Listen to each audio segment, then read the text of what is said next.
Question précise du pouvoir d'achat qui, au fond, aujourd'hui, malheureusement, d'ailleurs, englobe beaucoup de choses parce que ça veut tout dire et rien dire. On va regarder des chiffres très précisément avec Fanny Wegscheider. Fanny, l'exécutif dit, et c'est à nouveau le cas ici avec la députée de la majorité qui est notre invitée, les effets bénéfiques donc de plusieurs mesures sur le pouvoir d'achat des Français depuis 5 ans. Est-ce que c'est vrai?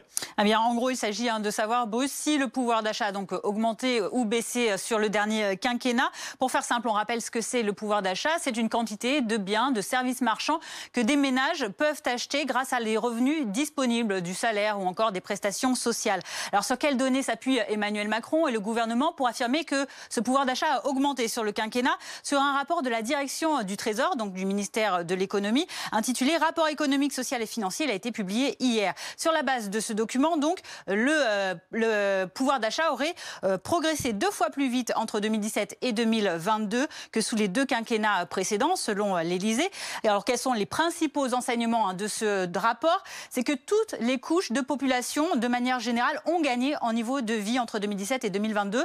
8% de pouvoir d'achat supplémentaire sur cette période. Une progression attribuée aux 2 tiers par l'amélioration de la situation économique et au tiers suivant pour les mesures fiscales du gouvernement et sociales. La hausse également du niveau de vie la plus forte est observée chez les 10% des Français les moins riches. Ils ont bénéficié de 4% d'augmentation de niveau de vie. Ensuite, augmentation, limitée certes, mais augmentation tout de même chez les ménages les plus aisés. Les 10% les plus aisés ont gagné 2% de niveau de vie sur cette période. Et enfin, le rapport explique aussi que malgré la crise sanitaire, économique et sociale ces 2 dernières années, eh bien, l'emploi a résisté. Près de 827 000 emplois créés selon le ministère sur cette période. Dans tous les cas, ce rapport gouvernemental, faut-il le rappeler, donne du grain à moudre à l'exécutif à 6 mois donc, de cette présidentielle. Bon, est-ce qu'il y a d'autres données officielles ?